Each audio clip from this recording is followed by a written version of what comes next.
with Jolie. I'm a life leadership connection coach, and I want to talk about the disengagement divide. This is taken from Daring Greatly, Brene Brown's book. And so here is her theory. Disengagement is the issue underlying the majority of problems that she sees in families, schools, communities, and organizations, and it takes many forms, including the one we discussed in the Armory chapter. We disengage to protect ourselves from vulnerability, shame, and feeling lost without a purpose.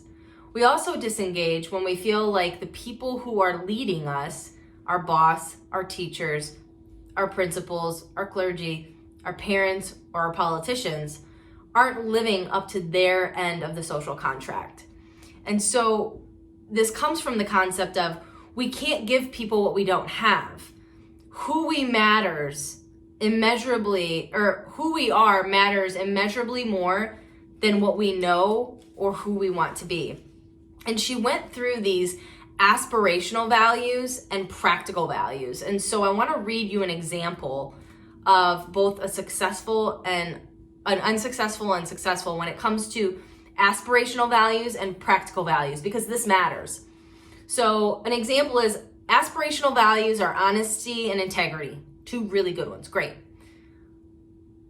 But the practical values, practice values, are rationalizing and letting things go or letting things slide. So the example is, mom is always telling her kids that honesty and integrity are important and that stealing and cheating in school won't be tolerated. As they pile into the car after a long grocery shop, mom realizes that the cashier didn't charge her for the sodas at the bottom of the cart. Rather than going back into the store, she shrugs and says, "Wasn't my fault. They were making a mint anyways."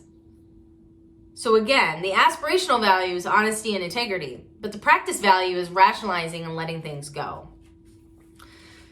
So one that looks aligned, right, when the aspirational values are emotional connection and honored feelings, and then the practice values are emotional connection and honored feelings.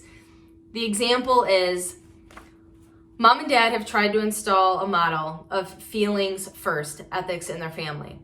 One evening, Hunter comes home from a basketball game and is clearly upset. His sophomore year has been tough, and the basketball coach is really riding him. He throws his bag down on the kitchen floor and heads straight upstairs. Mom and dad are in the kitchen making dinner while they watch Hunter as he disappears to his room.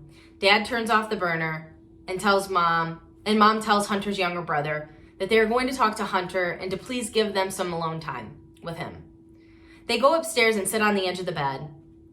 Your mom and I know these past few weeks have been really hard, Dad says. We don't know exactly how you feel, but we want to know. High school was tough for both of us, and we want to be with you in this.